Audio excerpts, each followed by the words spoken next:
Boa noite a todos os irmãos e irmãs da Casa Espírita de Caibachutel.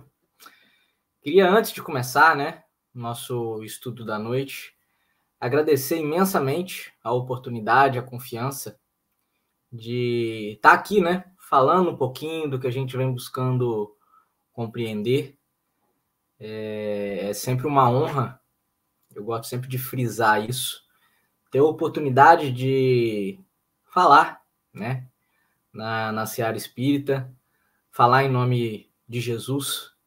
É uma responsabilidade muito grande, uma oportunidade, A gente que já fez tanta besteira em outras ocasiões, então agradeço muito a oportunidade de estar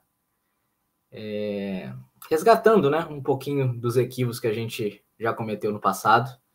Obrigado à direção da casa. Infelizmente, não estamos falando de forma presencial, mas de qualquer forma é uma honra enorme. Espero conseguir retribuir à altura, de todos aqueles que assistirem, que possam de alguma forma serem tocados, pela espiritualidade nesse momento. Então, o tema que a gente vem trazer hoje é: Espíritas, ampareis os menos favorecidos. E aí a gente, estamos aqui em 2024, em pleno processo de transição planetária, professando a fé daquele que nos disse, que fora da caridade não há salvação. Não foi isso que Kardec nos colocou?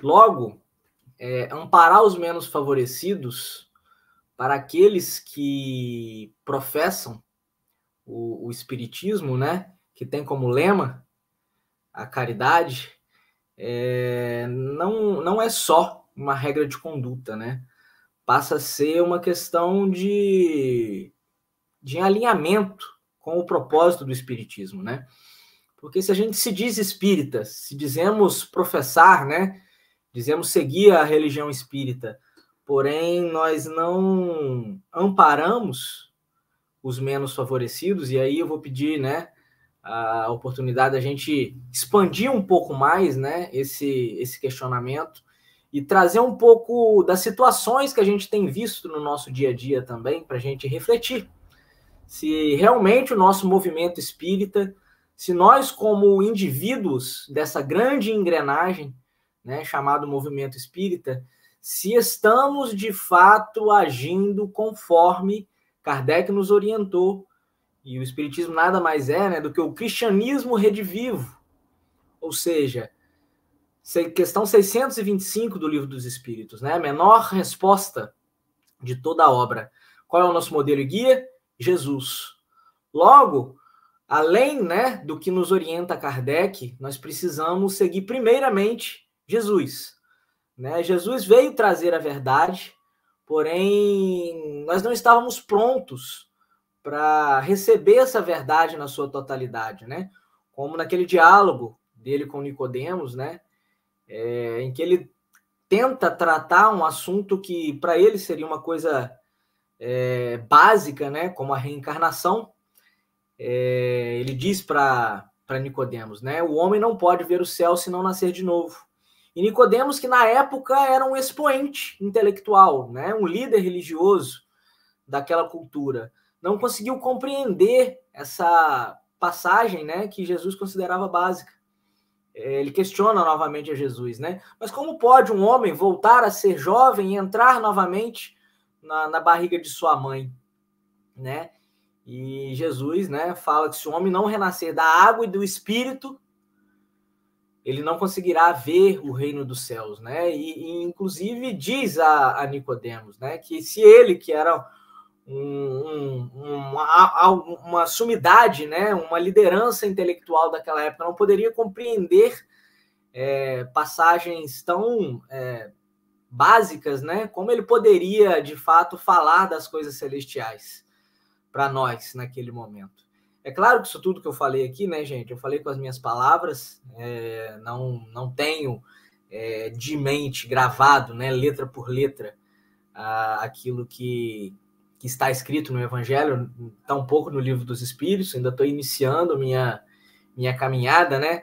Mas busco compreender um pouco daquilo que eu leio, trazendo para a minha realidade e tentando aplicar também na realidade ao qual eu estou inserido, né? Porque uma coisa é a minha realidade, eu, Mateus, o meu interior, os meus questionamentos, as minhas dúvidas, as minhas dores.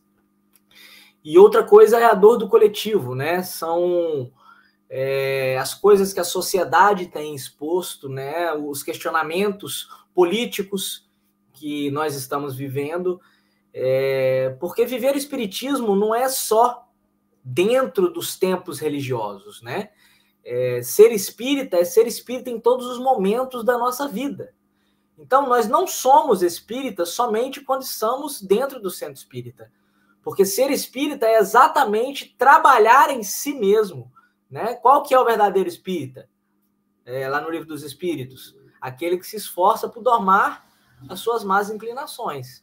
Então, se a gente professa o espiritismo nos templos religiosos, professamos o espiritismo na verbalização, porém no nosso interior, no nosso coração, nós não fazemos as transformações que nós precisamos fazer, nós não defendemos as causas que Jesus defendia, nós não buscamos trazer a razão, né, para situações, para a fé, né, pegando os textos ao pé da letra e tentando colocar aquilo como verdades absolutas. E foi isso que Kardec nos ensinou. Jesus vem nos ensinar a amar, e Kardec vem nos ensinar a raciocinar, né? A levar o amor a uma razão, ou usar a razão em nome do amor. Eu acho que fica bem mais alinhado, né, com o propósito de Kardec, porque ele coloca Jesus como modelo e guia, né? Então, o amor é o objetivo primário das criaturas, porque está lá em João 10, né? Esse eu lembro de qual, um dos poucos. Aquele que não ama não conhece a Deus, porque Deus é amor. Então, se nós estamos aqui para trilhar uma jornada evolutiva que vai nos levar a espírito puro, né? O espírito puro não é o espírito que está mais próximo de Deus. Qual foi o espírito puro, mais puro que pisou na Terra? Não foi Jesus? E Jesus, se a gente pegar, né, a sua jornada toda, para resumir em uma palavra, essa palavra pode ser amor. Então, Jesus foi a materialização, né, do amor. Um amor que em nenhum momento se calou diante da injustiça. Um amor que apontava os erros dos semelhantes, porém não condenava os semelhantes, né? Quando ele diz, né, para os fariseus, raça de víboras, sepulcros caiados. Então foi extremamente crítico. E exatamente por ter feito críticas à política, ao grupo político, né, que era o grupo dominante naquele momento, que foi executado, né? Começou a criar problemas para aqueles que dominavam. Logo, seguir a Jesus, né, é exatamente questionar, né? Quando, por exemplo, na passagem da mulher adúltera, né, quando ele fala: cadê aqueles que te acusavam? Se foram todos, Senhor, vá e não peques mais. Não se calou, né? Não deixou de dizer a ela que ela estava errada. Porém, né, disse a ela para não continuar no erro, porque ele não a condenava, porque ele olha para a gente e vê o futuro Cristo, que um dia nós seremos, né? O futuro arcanjo, que um dia nós seremos. O futuro espírito de primeira ordem, que um dia nós seremos. Então, ele sabe que nós estamos em um movimento, em um momento transitório, que nós vamos compreender, né? A ignorância ainda é uma característica marcante do nosso estágio evolutivo, né? Espíritos de terceira ordem, que temos a ideia de Deus, mas não o compreendemos, que somos pautados pelo orgulho e pela vaidade. Isso muitas vezes cega, né, o nosso entendimento, limita o nosso raciocínio, constrange o nosso sentimento, né? E aí a gente não consegue abranger as possibilidades que nós poderíamos abranger se estivéssemos livres desse vício. Logo, apesar de sermos ainda marcados por essas características, né, temos em nossas mãos ao meu limitado ponto de vista, uma das maiores ferramentas de autotransformação que a humanidade possui, né? Que é o Espiritismo. Porque ele nos diz que a morte não existe. Logo, se a morte não existe, isso que nós estamos vivendo agora é um estado passageiro. A vida é passageira. A profissão que eu exerço é passageira, né? A família que eu estou tendo nesse momento é passageira. Tudo isso vai ficar, né, aqui, nesse lugar onde nós estamos. Esse corpo, né, a beleza, o poder, tudo isso, né? Tudo isso vai ficar aqui. Então, a gente só vai conseguir levar para o lado de lá aquilo que a gente tiver construído dentro de nós mesmos, né? Isso é uma bagagem que nós vamos conseguir carregar. Logo, se a única coisa que nós vamos levar para o lado de lá é o que vamos construir dentro de nós mesmos, qual é o nosso maior bem? Será que o nosso maior bem realmente são os bens materiais? Será que é a influência? Será que é o destaque? Se a gente for parar para pensar com esse ponto de vista, o nosso maior bem é o nosso tempo. Porque é através do tempo bem empregado que eu consigo construir pseudo-virtudes, né? Porque ainda o espírito de terceira ordem, a gente ainda está ensaiando, né, nas virtudes.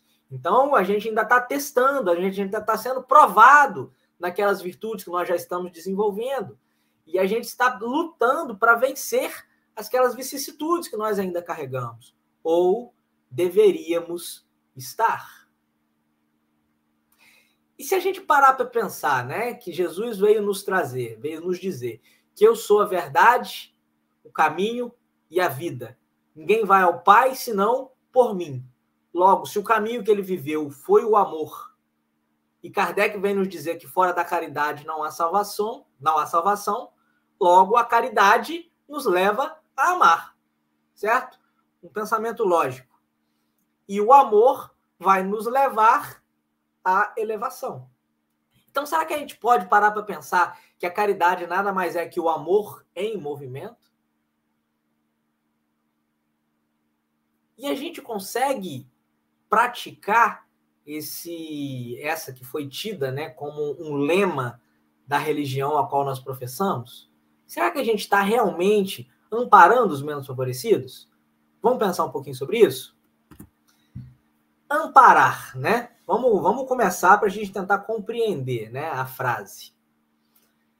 E aí, né, vamos fazer um questionamento aqui. Eu sei que não vai ter resposta, porque a gente não está ao vivo, mas o que a gente tem de ideia de amparar? Será que é o mesmo que acolher?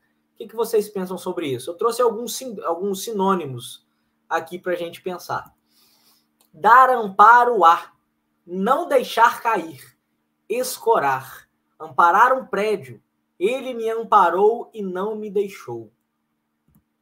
Oferecer proteção, salvaguardar, proteger, amparar os mendigos de injustiças, amparou-me num momento. Dar o necessário à sobrevivência, sustentar, amparar os filhos.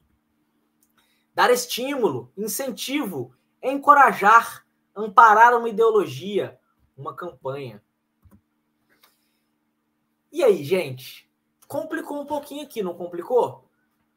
Então, será que não basta só eu dar a sopa? Será que não basta só, então, eu dar a cesta básica? Porque a cesta básica, a sopa, ela mata uma necessidade momentânea, certo? Mas quando o mandamento é amparar, né, a coisa fica um pouco mais complexa, vocês concordam? Porque amparar é dar sustento. Amparar é escorar, é sustentar. E isso dá uma ideia de tempo. Logo, a gente precisa acolher. Sim, a pessoa está com fome, a gente precisa matar a fome dela. Né? Essa é uma necessidade imediata daquele indivíduo no momento. Mas Será que isso vai resolver o problema dela? Porque às vezes a gente dá esmola, né? E aí vamos expandir um pouquinho mais a coisa, né? Por exemplo, a gente pratica caridade, né? De dando dinheiro, dando esmola, enfim, doando as coisas. Mas como a gente tem feito isso? Porque às vezes aquelas pessoas que nos pedem, às vezes dinheiro, pede dinheiro para comprar uma comida, pede dinheiro para comprar um remédio, pede dinheiro para comprar uma passagem de ônibus. Aqueles que são mais sinceros, às vezes pedem dinheiro para beber. Você olha para a pessoa, você sabe que ela vai beber, né? Às vezes pede o dinheiro para comprar outra coisa, mas você está vendo, a pessoa às vezes está alcoolizada. Será que dar o dinheiro naquele momento é o melhor? Claro que é o melhor porque vai matar a necessidade daquele momento. Mas basta? Será que basta? Será que só isso é caridade? Como que eu dou essa doação? Como que eu faço essa doação? Eu olho nos olhos da pessoa, eu pergunto a ela como que ela está se sentindo, o que aconteceu no dia dela, naquele dia, como é que foi a semana dela? Te pergunto o nome daquela pessoa, porque às vezes as pessoas passam invisíveis. Isso quando a gente para ajudar, né? Porque às vezes a gente passa por cima dessas pessoas e nem enxerga. E a gente vai entrar em alguns exemplos aqui sobre isso. Logo, amparar, gente, é uma coisa mais profunda. Não é só dar o peixe, né? É dar a vara também. Então, além de dar a cesta básica, por que a gente não faz, por exemplo, oficina para ensinar uma profissão? Por que não dentro do centro espírita? Às vezes tem algum professor que tem, o professor normalmente trabalha muito, né, gente? Não tem tempo. Mas talvez pensar, né? Fazer um cursinho, por exemplo, para ajudar essas crianças a passar num concurso. Nós estamos aqui levantando ideias, né? Mas é isso, gente, é dar ferramentas, né? É iluminar o caminho. E aí a gente vem numa encruzilhada, né? Amparo versus controle. Vocês acham que são parecidos? São divergentes? Será que às vezes a gente não mistura as duas coisas, não? Será que a gente não coloca condição para esse amparo acontecer?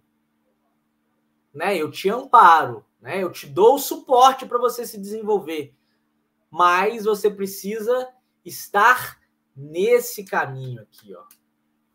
E aí a gente para do nosso mestre, né? Como que Jesus agia? Jesus agia dessa forma? Ele impunha condições? Não. Ah, Mateus, mas ele impunha condições, sim. Por exemplo, quando o jovem rico chegou para ele, né? Falando que queria segui-lo e tudo mais, e Jesus falou dos mandamentos. Ele falou que guardava os mandamentos desde jovem. O que faltava para ele encontrar o reino de Deus, né? E Jesus, né, tá lá no texto também. Jesus fitando-o, tem esse termo lá. Quer dizer, Jesus fez um raio-x daquele espírito, né? E através desse raio-x ele identificou o problema daquela alma era o apego aos bens materiais. E aí Jesus vira para ele e fala: vá, vende tudo o que tens, dê aos pobres e me segue. Jesus estava botando uma condição. Jesus estava olhando o que afastava aquela alma de Deus. Qual que era o percalço que aquela alma tinha para conseguir se elevar? Jesus tinha moralidade para fazer isso. Jesus tinha capacidade para fazer isso. Ele conseguia olhar os sentimentos das pessoas. Nós podemos? Por exemplo, dentro de uma casa espírita, às vezes chegam, né? E eu falo do meu próprio desenvolvimento, né? Situações que eu vejo, que eu vi dentro do movimento espírita.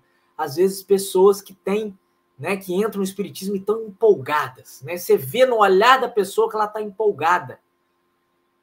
E muitas vezes, em vez da gente acolhe, né? A gente faz atendimento fraterno, a gente chama para palestra, mas a gente abre a casa, a gente dá oportunidade de trabalho para aquela pessoa, ou a gente impõe condições? né? Ou a gente critica, a gente julga, a gente condena a pessoa, como a pessoa age, como a pessoa deixa de agir. A gente menospreza a pessoa. Em vez de olhar para aquela pessoa, o que ela tem de bom, e colocar aquilo que ela tem de bom para ser trabalhado, para se expandir, e aí naturalmente ela vai ganhando força, ela vai entendendo, vai compreendendo a doutrina, e vai se enxergando dentro da doutrina, e vai se transformando. Mas muitas vezes a gente não faz isso, né? A gente fecha portas. O movimento espírita, infelizmente, tem se tornado um movimento elitista, né? Uma elite intelectual, que é o que está mais em voga, né, do movimento espírita hoje. A gente tem congressos hoje pelo país que custam 400, 500 reais. A grande maioria da nossa população, gente, não vai ter acesso a isso. E a gente segue um mestre que falava no banco da praça, que sentava na pedra e começava a falar para 5.000 pessoas, que ia para um barco na beirada da praia e falava do barco para todo mundo que estivesse passando a ouvir. E como que a gente está transformando isso? Como que a gente está ressuscitando esse cristianismo? O cristianismo redivivo? O que a gente está fazendo do cristianismo? Será que a gente não está pegando pilares essenciais do cristianismo, está colocando de lado e está selecionando coisas que não são interessantes? E a gente vê, muitas vezes, um movimento espírita self-service, né? A gente seleciona aquilo que é interessante, aquilo que não é interessante a gente não põe no prato e simplesmente, né, vai tocando dessa forma.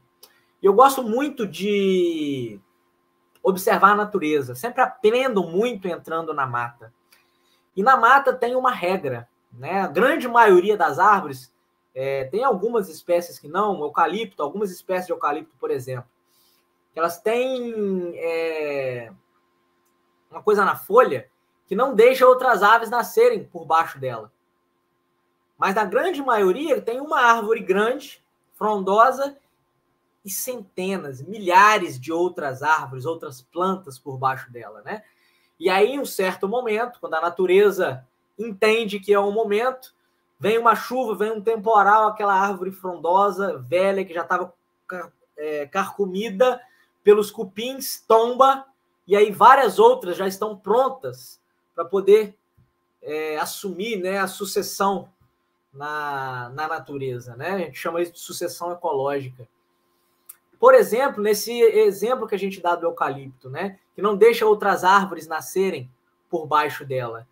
Quando ela for carcomida pelo cupim, quando o tempo passar e que ela tombar, o que vai acontecer? Vai vir a desertificação. E como a gente tem tratado a juventude dentro dos centros espíritas? Nós estamos dando oportunidade para eles se desenvolverem? Ou nós funcionamos como castradores o tempo inteiro, né, limitando o desenvolvimento deles, não enxergando que eles têm dificuldades que precisam ser moldadas, sim. Não estou falando, né, para um liberalismo total, fazendo impulsão à anarquia, porque não era isso que Jesus era. Mas não limitar. Olha quem que ele pegou como os 12. Né? Seres altamente belicosos, rudes, violentos, traiçoeiros, ignorantes, vaidosos. Só que o que ele fez com todos esses homens? Ele olhou para Pedro, né? O cara que questionava ele o tempo inteiro, que duvidou que era ele quando ele estava andando, né, sobre as águas. Aquele que o negou 3 vezes e falou: tu serás pedra, sobre o seu ombro eu edificarei a minha igreja. Ele viu no Pedro o potencial que Pedro tinha e desenvolveu aquele potencial. O resto, né, foi trabalhado com o tempo. E a gente vê, no final da jornada de Pedro, um homem que curava com a sombra. Né? Então, a gente precisa ter esse questionamento. Né? O que a gente tem feito? Porque tudo isso, gente, nós vamos ser cobrados, é nossa responsabilidade. Todas as pessoas que chegam até nós, no centro espírita, que chegam buscando ajuda, a gente sabe que a espiritualidade não age por acaso. Essas pessoas estão na nossa jornada com um objetivo específico, né? E a gente precisa entender como que a gente pode ajudar da melhor forma possível aquela pessoa. O que aquela pessoa de fato está precisando. Mas para isso, a gente precisa ter olhos de ver e ouvidos de ouvir. Quem são os menos favorecidos? Será que os menos favorecidos são aqueles que não têm bens materiais? Será que os menos favorecidos são aqueles que não conhecem a verdade, são ignorantes? Né? E aí já tem aí uma grande vaidade embutida nessa fala, né? Como se o espiritismo fosse a verdade absoluta, que na verdade não é, né? Mas traz para nós um esclarecimento que a grande maioria das outras religiões não dão. Então, nós somos, sim, abençoados por estar tendo a oportunidade de conhecer o Espiritismo, porque o Espiritismo nos dá a possibilidade de transformar, de compreender, de sofrer, de entender o motivo que o sofrimento chega na minha vida, né? E espírita, já ouvi falar isso, que espírita é masoquista, que gosta de sofrer, não é isso, né? Mas quando a gente compreende de fato que toda situação é uma professora, Chico falava, né, amiga dor, não é que ele gostava de sentir dor, mas é porque ele entendia que a dor estava desenvolvendo nele uma virtude, estava ensinando a ele algo que ele não sabia, e essa visão, ela muda, né? A forma como a gente lida com a vida. Agora, claro que isso precisa ser desenvolvido, né? Não só porque a gente está em contato com o espiritismo que a gente consegue assimilar isso, né? Tem várias falhas de caráter, de personalidade, que muitas vezes impedem isso. Mas, enfim, quem são os menos favorecidos? Se a gente for parar para pensar, né, qual que é a trajetória do espírito? Então, lá no livro do Átomo ao Arcanjo, né? Nós estagiamos no mineral, estagiamos no vegetal, estagiamos no animal, viemos como homens primitivos, né? Então, viemos agora como homens, somos espíritos de terceira ordem. Existem os espíritos de segunda ordem. Existem os espíritos de primeira ordem. Dentro da primeira ordem, tem várias ainda, né? Classificações. Tem os anjos, tem os arcanjos, tem os cristos, tem os governadores de galáxia. Né? Então, a gente vê que é uma ascendência que a gente não tem muita condição de mensurar. Então, nesse ponto de vista, nós que estamos na Terra, espíritos de terceira ordem, somos todos menos favorecidos. Porque somos espíritos que ainda sofremos amargamente. Alguns por débitos, né, para pagar débitos anteriores, outros para serem provados, né, enfim. Estamos aqui, é um orbe adoecido. É um espírito, é um planeta de provas e expiações, perdão. Né, onde o mal ainda prepondera em cima do bem. Logo, os menos favorecidos somos todos nós. E aí, quando eu digo todos nós, eu falo de nós mesmos também, de mim, de você que está me ouvindo agora. Eu me amparo? Eu me acolho? Eu me perdoo? Eu me amo? Será? Porque às vezes a gente foca muito no outro, né? A gente tem que amar o outro, a gente tem que perdoar o outro, a gente tem que... Mas a gente precisa fazer isso com a gente também. E amparar a nós mesmos, quando eu entendo que seguir o cristianismo, que aplicar o espiritismo na minha vida é o que vai me libertar, é o que vai curar a minha alma, todos os momentos que eu escolho deliberadamente trilhar um caminho contrário ao do evangelho, contrário ao da doutrina, eu não estou me amparando, eu não estou me amando. E aí a gente vai lá em Freud, né? Existem as pulsões, pulsão erótica e pulsão tanatônica. A pulsão erótica é a pulsão de amor, é dar a vida, é amamentar, é abraçar. A pulsão tanatônica é a pulsão de morte, é a pulsão de autodestruição. É uma pulsão que por trás tem um ímpeto do sofrimento, de deixar de existir. Então, quando eu dou vazão aos vícios, eu estou tendo uma punção tanatônica. Eu não estou me amando. Eu estou agindo de forma autodestrutiva comigo mesmo.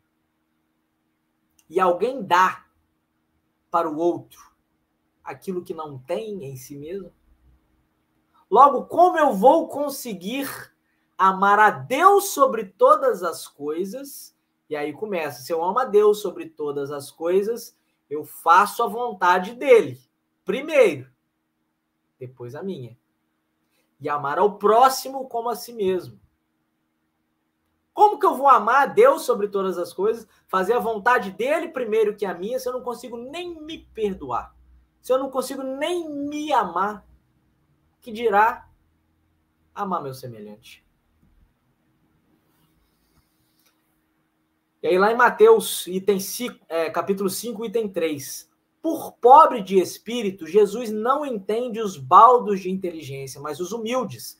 Tanto que diz ser para estes o reino dos céus, e não para os orgulhosos. Os homens de saber e de espírito no entender do mundo formam geralmente tão alto conceito de si próprios e da sua superioridade que consideram as coisas divinas como indignas de lhes merecer atenção. Concentrando sobre si mesmos os seus olhares, eles não os podem elevar a Deus. E aí a gente fazendo uma leitura, né, superficial desse texto, quem que a gente encontra aqui? Os ateus, né? Os cientistas. Mas nós, espíritas, também estamos aqui nesse local. Porque quando eu uso do meu conhecimento friamente para com o meu semelhante, eu estou afastado de Deus. Apesar de estar professando, entre aspas, uma religião. E aí eu vou contar uma história aqui para vocês. Aconteceu com um amigo meu. A mãe dele tinha tido uma familiar próxima que havia cometido o suicídio. E estava consternada, coitada. E aí foi no mercado, encontrou com uma pessoa, ela era católica, né? Essa pessoa que havia perdido a irmã. E estava muito angustiada, né? Porque as penas para o suicídio, né, dentro do catolicismo, são muito duras. E dentro do espiritismo também, né? Mas, enfim, nós não estamos aqui para julgar. Ponto. E aí encontrou com essa pessoa que, assim, havia nascido dentro de um centro espírita, contava aí com seus 55 a 60 anos, ou seja, mais de meio século de doutrina espírita. E aí essa senhora foi questionada, foi conversar com ela, né, falou que estava muito angustiada, porque a irmã havia praticado o suicídio, o que iria acontecer com ela. E essa espírita, né, com meio século de conhecimento, no auge do seu conhecimento e do seu amor, da sua fraternidade para com o próximo, começou a declamar para ela o livro Memórias de um Suicida, de Ivone Amaral Pereira. E aí, essa pessoa, né, saiu do mercado em pranto, e quando eu a encontrei, ela sabia que eu era espírita, né, eu conhecia familiares dela, e ela veio conversar comigo e contou para mim esse acontecido em prantos. E aí eu parei para pensar, gente, o que nós estamos fazendo com o conhecimento que nos está sendo dado, gente? Olha a bênção que nos está sendo dada e nós estamos nos cristalizando na insensibilidade. A gente esquece que antes do compreender, antes da fé raciocinada, antes da razão, veio lá atrás o Cristo que nos ensinou a amar. E o modelo e guia é ele. Então, primeiro, o mais importante é amar. E muitas vezes a gente se esquece disso. Lá em Mateus 22, 37 a 39. Ame o Senhor, o seu Deus, de todo o seu coração, de toda a sua alma e de todo o seu entendimento. Este é o primeiro e maior mandamento. E o segundo é semelhante a ele. Ame o seu próximo como a si mesmo. E aí aquilo que a gente acabou de falar, né? Como que eu vou amar a Deus de todo o meu coração, de toda a minha alma e de todo o meu entendimento, se eu não amo nem o divino que existe em mim? Se eu ainda dou vazão aos vícios que eu escolho, né? Uma coisa é você ter defeitos, lutar para corrigi-los e errar. Esse é o espírita de verdade, porque ele está tentando dominar. Outra coisa é você saber e continuar, e escolher.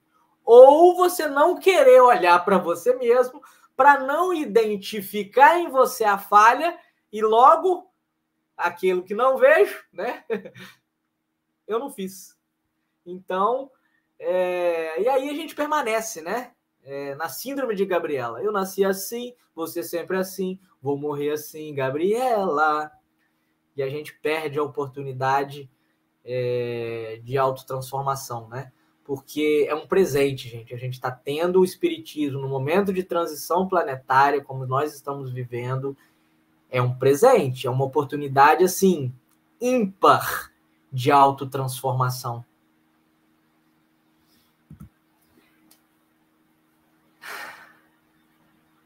E aí, antes de entrar nesse texto do dever, eu queria aprofundar um pouquinho mais nessa insensibilidade que muitas vezes nós estamos cometendo, né? E aí vamos falar um pouco de política, se é que vocês me permitem. O que a gente tem visto na mídia aí hoje, né? Um termo que está muito em voga, né? A legalização do aborto, a criminalização do aborto, a culpabilização da menina, né? Que às vezes foi abusada sexualmente. É um tema, eu sei que é polêmico, mas a gente precisa falar de polêmica, porque ser espírita, seguir ao Cristo é ser um contravessor, né? Então, não é ser um criminoso, pelo contrário, mas é ser um questionador daquilo que está em voga, né? Então, a gente não pode se calar diante dessas situações. Então, vamos lá. Aborto. Visão espírita sobre o aborto. O espiritismo é contra ou a favor do aborto? Livro Missionários da Luz, tem lá a Encarnação de Segismundo, que conta a maioria das encarnações, né? Existem encarnações que não têm um espírito ligado no embrião, porque uma encarnação uma gestação probatória para os pais, né? Não haveria um feto viável de forma alguma. Existem aqueles que desistem no meio da gestação, né? E acaba acontecendo o aborto. Mas na grande maioria o espírito se liga no momento da fecundação. Logo, abortar após a fecundação é praticar um homicídio, né? Porque você está tirando uma vida. Minha vida, meu corpo, minhas regras. Aí nós vamos entrar numa outra situação que eu acho que não convém, né? A gente entrar nesse viés. Fato é, você está tirando a oportunidade de alguém encarnar, você está tirando a vida de outra pessoa, né? Porque não é o seu espírito que está ali, é o espírito de uma outra pessoa. Certo, beleza. Mas quando a gente fala em legalização do aborto, são coisas diferentes. Por quê? Legalização é um termo político. E dentro de política existem vários fatores que precisam ser olhados, precisam ser levados em consideração. Por quê? Quem que pratica aborto hoje, gente? A grande maioria das pessoas são pessoas sem esclarecimento, né? E existem aquelas pessoas de condição financeira melhor que vão praticar esses abortos, né, em clínicas especializadas ou fora do país, né, que tem essa condição. Agora, a grande maioria faz esse aborto em clínica clandestina, sem asepsia, né? Sem acompanhamento nenhum psicológico, sem nada. Às vezes são crianças, né? Mulheres que não estão preparadas para serem mães. Às vezes aquela menina, né? Que foi abusada durante a infância toda. Às vezes já tem 2 filhos. Porque vocês sabem, né? 80% dos abusos no nosso país acontece dentro de casa. São pais, irmãos, tios, primos. Essas crianças, essas mulheres são abusadas dentro de casa, né? Então, às vezes, passou a infância dentro de um distúrbio desse, às vezes já tem 2 crianças, né? Um pai, às vezes, está preso, o outro está morto, engravidou de novo. O que é a legalização do aborto? É pegar essa menina e levar ela para um psicólogo e dar ela a oportunidade de fazer uma terapia. e explicar para ela que o aborto é um homicídio. E falar para ela que ela não é obrigada a abortar. Que se ela quiser ter a criança, o governo fica com a criança e faz um intermédio com as famílias, né? Famílias que querem ter uma criança. Porque hoje no Brasil é uma burocracia grande para poder se adotar uma criança. E se a gente for pegar, gente, no mundo, a história do que acontece no mundo, em todos os locais no mundo em que o aborto foi legalizado, o que acontece com os índices de aborto? Eles caem. Logo, legalizar o aborto é diminuir o número de mortes. Logo, se eu sou a favor da vida, eu preciso olhar para isso com mais cuidado. Eu preciso pensar melhor em como eu estou lidando com a vida. Porque o que aconteceu também há pouco tempo atrás? Estava tendo lá uma manifestação na frente de uma clínica de aborto em São Paulo, né? Mulheres com tambores imitando o coração da criança batendo. E é uma manifestação a favor da vida. E aí uma pessoa lá filmando aquela manifestação, e aí atravessa a rua. Do outro lado da rua havia uma praça, e nessa praça havia mulheres, crianças, bebês, velhos, homens, quase 30 pessoas na rua, sem ter o que comer, sem ter onde dormir. E aquelas pessoas eram simplesmente invisíveis. Logo, nós somos a favor da vida, né? Para bater no peito e ir lá, né?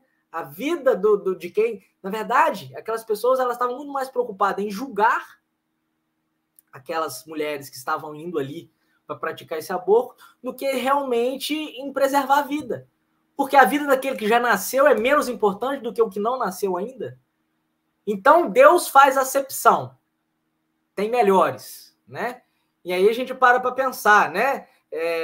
Talvez essas pessoas que estivessem lá fazendo essas manifestações sejam as mesmas que estavam botando bandeira de Israel na janela de casa. Israel que está praticando um genocídio. E nós, como os cristãos, muitas vezes, apoiando essas situações. Sem saber que os judeus não são a favor do Cristo. E nós, como os cristãos, colocamos Israel como se fosse, né, os enviados de Deus. Gente, Jesus não mandou matar ninguém, não. Jesus não matou ninguém, não. Jesus não condenou, não julgou ninguém, não. Jesus apontava o erro. Naquela passagem que ele chega no templo, estava todo mundo vendendo lá as coisas. O que ele faz? Ele trança o chicote e desce a lenha, mas desce a lenha nas coisas. Critica o que as pessoas estavam fazendo, mas não as pessoas. Não bate nas pessoas, não tem passagem lá. E ele dá chicotada nas pessoas. Não, ele vira a cesta do pessoal, liberta os pombos. Então, ele desfaz, né? Ele usa a veemência dele, a violência dele, porque Jesus era um cara violento, né? Só que ele não usava a violência dele para ferir, ele era um cara que usava a violência dele para combater o erro, para combater o mal. Ele era veemente. E como que a gente está levando isso? Como que a gente está entendendo, né, o que é o nosso dever, de fato, como espírita? Porque Jesus nos falou, né, que o maior dos mandamentos é amar a Deus sobre todas as coisas e ao próximo como a nós mesmos. Então, isso resume toda a lei e os profetas. E isso deve ser o nosso objetivo de vida. É nosso dever agir dessa forma. E quando eu condeno, quando eu critico, quando eu julgo, quando eu digo bandido bom é bandido morto, o bandido é meu semelhante. E aí o Chico, né, quando estava visitando uma penitenciária, Emmanuel aparece para ele e Chico pergunta, né, Emmanuel, quem são essas pessoas? E Emmanuel sorri e diz para ele assim, somos nós que foram descobertos. Logo, os criminosos somos todos nós, gente. Se hoje não praticamos crimes contra as leis convencionadas pela sociedade, já praticamos no passado. Abusamos do poder, aniquilamos, matamos, crucificamos, enforcamos. E hoje, às vezes, a gente não mata mais com uma arma de fogo, mas a gente mata ideias, a gente mata pensamentos, a gente mata sentimentos. A gente mata trabalhadores. Porque quando a pessoa está ali empolgada, querendo se desenvolver, a gente vai lá e corta, muitas vezes nós estamos negando a única oportunidade que aquela pessoa teria na existência de se desenvolver espiritualmente. Vocês já pensaram como vai ser isso quando a gente chegar para o mestre da vinha, quando a gente desencarnar, e que ele falar, o que você fez com as pessoas que eu te confiei? O que nós vamos responder? Como você cumpriu o seu dever? Porque o dever é o conjunto das prescrições da lei moral, a regra pela qual o homem deve conduzir-se nas relações com seus semelhantes e com o universo inteiro. Isso está lá no livro Depois da Morte, de Leon Denis, tá, gente? Capítulo 43. E aqui subiu o sarrafo. É com o universo inteiro. Amar a Deus sobre todas as coisas e o próximo como a mim mesmo. Se eu entendo que Deus é a inteligência primária e causa, inteligência suprema e causa primária de todas as coisas, tudo que é vivo é criado por Deus, é causado por Ele.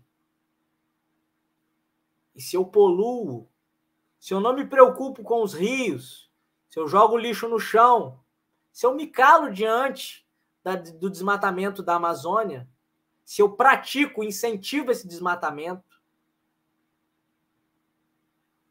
eu estou indo contra o meu dever como espírita, o meu dever como cristão, porque eles também são meus próximos. Os peixes que estão morrendo nos rios pela contaminação também são meus próximos. Eu preciso também me preocupar com eles.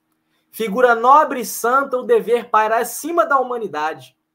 Inspira os grandes sacrifícios, os puros devotamentos, os grandes entusiasmos. Risonho para uns, temível para outros, inflexível sempre. Ergue-se perante nós, apontando a escadaria do progresso, cujos degraus se perdem em alturas incomensuráveis. Inflexível, gente. Isso é lei de Deus. Isso é lei de amor. Isso é inflexível. Isso não pode ser negociável. Não existe negócio com coisa santa. Ou não deveria existir. E se eu sinto muita dificuldade de conseguir aplicar isso no meu dia a dia, que a gente sabe, então é simples. Será que eu estou realmente compenetrado com a minha tarefa? O dever não é idêntico para todos, varia segundo nossa condição e saber. Quanto mais nos elevamos, tanto mais a nossos olhos ele adquire grandeza, majestade e extensão. Seu culto é sempre agradável ao virtuoso, e a submissão às suas leis é fértil em alegrias íntimas inigualáveis. Logo, se eu não estou feliz trabalhando para o Cristo, se seguir a porta estreita é para mim um sacrifício tremendo, se é duro os espinhos, se eu reclamo, talvez eu esteja precisando rever os meus conceitos. Fazer como o GPS, né? Recalculando rota, porque talvez eu não esteja no Espiritismo para servir ao Cristo, mas talvez eu esteja no Espiritismo me servindo do Cristo. Estou aqui por vaidade, por orgulho, por controle, mas não com o objetivo de servir. Lá no capítulo 17, do Evangelho segundo o Espiritismo, né? Lázaro, item 7, tá? Assim inicia sua mensagem. O dever é obrigação moral, primeiro para consigo mesmo e depois para com os outros. O dever é a lei da vida. Encontramos-lo nos mínimos detalhes como nos atos mais elevados. Quero falar aqui somente do dever moral e não do que se refere às profissões. Logo, se eu sou médico e atendo vários pacientes, estou dando um exemplo aqui, tá, gente? Ou se eu estou ali na tribuna espírita e eu estou atendendo as pessoas no acolhimento fraterno, mas atendo de forma maquinal, ou se eu faço lá, né, os atendimentos como médico de forma maquinal, sem olhar para a pessoa, né? Sintoma, remédio para casa. Eu estou cumprindo com a minha profissão. Uma profissão que talvez me desse uma oportunidade de crescimento grandiosa, porque eu estou trabalhando com almas diretamente, curando almas. Só que a gente muitas vezes se atenta única e exclusivamente para a superficialidade, né? Então, cumprir com o dever moral, amar, é transbordar-se. É estar participando lá do acolhimento fraterno com todo o nosso coração. É estar ali dando passe, não é estender a mão, falar, Jesus, abençoa essa alma. Não. É dar do meu amor, é dar do meu coração, é fazer com a minha entranha. É fazer de corpo, alma, é amar a Deus com todo o entendimento, com toda a sua alma. É entender que Deus está presente naquela pessoa. E foi por Deus que eu estou tendo contato com aquela pessoa naquele momento. Então é uma gratidão a Deus da minha parte, dar a ela tudo o que eu tenho de melhor. Isso é transbordar. Isso aí é cumprir o dever. Isso é amar a Deus sobre todas as coisas e ao próximo como a nós mesmos. E olhar para dentro de mim, disposto a me conhecer, abraçar as minhas dores, as minhas sombras, para transformá-las em luz, é me amar. Na ordem dos sentimentos, o dever é muito difícil de cumprir-se, por se achar em antagonismo com as atrações do interesse e do coração. Não têm testemunhas das suas vitórias e não estão sujeitas à repreensão suas derrotas. O dever íntimo do homem fica entregue ao seu livre-arbítrio. O aguilhão da consciência, guardião da probidade interior, o adverte e sustenta, mas muitas vezes mostra-se impotente diante dos sofismas da paixão. Fielmente observado, o dever do coração eleva o homem. Como determiná-lo, porém, com exatidão? Onde começa ele? Onde termina? O dever principia para cada um de vós exatamente no ponto em que ameaçais a felicidade ou a tranquilidade do vosso próximo. Acaba no limite que não desejais ninguém transponha com relação a vós.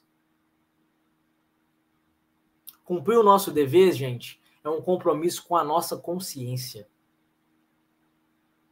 E se ninguém encarnado está tendo a consciência se nós estamos cumprindo de fato ou não, porque não tem como a gente mensurar isso, né? É o coração. É o coração, né? É como nós pensamos, é como nós sentimos. Deus sabe. Jesus sabe. E quando nós desencarnarmos, vai passar um filme da nossa vida. E aí? Nós vamos ficar em paz com aquilo que a gente vai ver nesse filme? Será para nós tranquilo essa experiência? Será. Se tivermos cumprido com o nosso dever. Se tivermos dado o nosso melhor. Se tivermos errado por incapacidade, não por intenção. E quando às vezes erramos por intenção, por vício moral, tenhamos prontamente o impulso de correção, de pedir perdão, de buscar consertar, de buscar reafirmar, de buscar curar. Assim sendo, lá em Mateus 5, item 48, assim sendo, sede vós perfeitos, como perfeito é o vosso Pai que está nos céus. Vixe, Maria. Aí complicou mais ainda. Aumentou para nós o sarrafo. Jesus está falando aqui, gente, que não basta esse amor que a gente está acostumado a lidar aqui no mundo, né? De materialidade. Um amor de troca, muitas vezes. A gente dá, mas quer receber. A gente dá atenção para quem dá atenção para a gente. Não é disso que Jesus está falando. Jesus está falando que é para a gente amar como ele nos amou. Jesus nos diz que nós temos que amar como Deus nos ama. Que nós precisamos agir buscando sempre a perfeição. Vamos conseguir? Claro que não. Somos espíritos de terceira ordem. A questão é o foco. O meu objetivo precisa ser um só. O Evangelho. O amor. E os erros que saírem pelo caminho serão por falhas, por incapacidades, mas não por determinação. Nós já não vamos mais nos comprazer, ficarmos felizes. Porque a gente vai começar a tirar prazer de fazer o certo. E aí fazer o errado começa a se tornar um desprazer. Isso é um bom sinal. É um bom sinal, porque significa que o Evangelho e a doutrina espírita já está conseguindo sair daqui e vir para cá.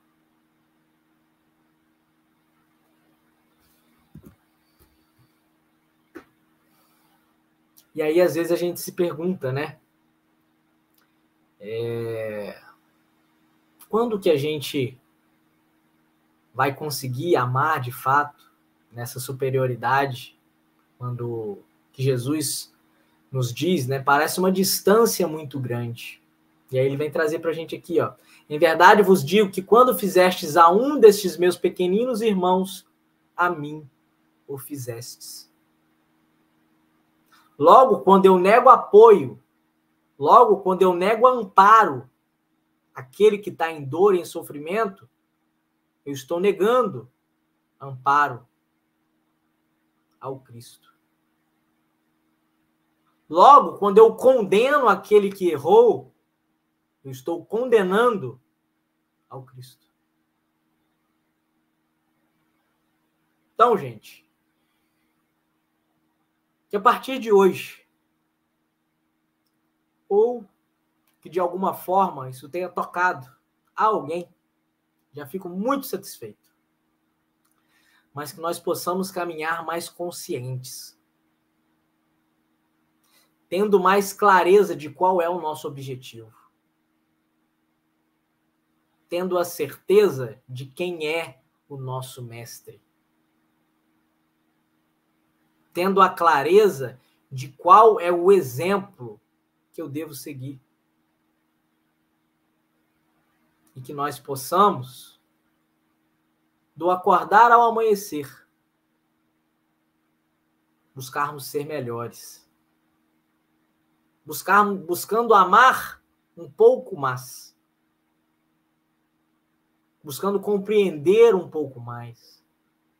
Buscando ser mais tolerante. Para que quando a nossa jornada terminar, a gente possa sentar calmamente, observar esse filme que vai passar e ter na mente o pensamento: eu dei o melhor que eu tinha. Isso é paz de consciência. Isso é dever cumprido. Muito obrigado mais uma vez a todos e todas. Obrigado pela oportunidade. Espero que tenha sido de valia para alguém, de alguma forma. Foi uma experiência muito boa, agradeço muito. e que o Mestre possa estar em todos os momentos para conosco. Que assim seja.